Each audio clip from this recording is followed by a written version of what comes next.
Education decay Assam সকলকে স্বাগতম জনাইছোঁ। বন্ধুসকল, এটা বিশেষ আপডেট আহিছে আমাৰ শিক্ষা বিভাগৰ ফালৰ পৰা। মুখ্যমন্ত্ৰীয়ে ঘোষণা কৰিছে যে ৰাজ্যৰ শিক্ষাখণ্ডক লৈ ডাঙৰ ঘোষণা মুখ্যমন্ত্ৰীৰ। অসমৰ যিমানবোৰ গাঁও আছে এতিয়া নাইট ক্লাছ মানে নিশাৰ বিদ্যালয় গঢ়ি তোলা হ'ব।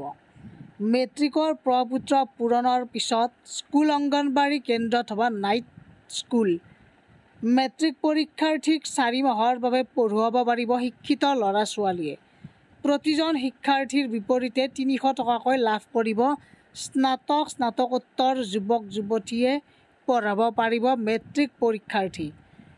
আপোনালোকৰ গাঁৱত যদি উচ্চ শিক্ষিত আছে তেনেহ'লে তেওঁলোকে এতিয়া মেট্ৰিক পৰীক্ষাৰ্থীক পঢ়াব পাৰিব অংগনবাড়ী কেন্দ্ৰসমূহত নাইট মানে ইভিনিঙে হ'ব, ইভিনিঙৰ পৰা আৰম্ভ হ'ব।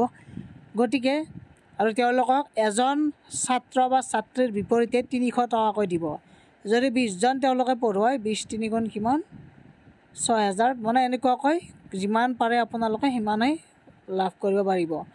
গতিকে এইখিনি এটা বৃহৎ মানে গুড নিউজ বুলিয়ে ক'ব পাৰি, কাৰণ যিখিনি নিবনুৱা শিক্ষক শিক্ষয়িত্ৰী হওক বা আমাৰ উচ্চ শিক্ষিত যিমানবোৰ আছে, কিছুমানে যিহেতু প্ৰাইভেট স্কুলত কাম কৰে, গতিকে তেওঁলোকেও এতিয়া ইয়াৰ সুবিধা লাভ কৰিব পাৰিব।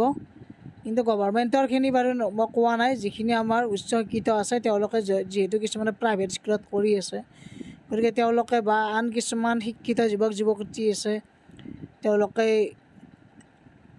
মাষ্টাৰ ডিগ্ৰী কমপ্লিট কৰিছে বা ডিগ্ৰী কমপ্লিট কৰিছে, গতিকে তেওঁলোকেও এতিয়া মেট্ৰিক পৰীক্ষাৰ্থীক পঢ়াব পাৰিব।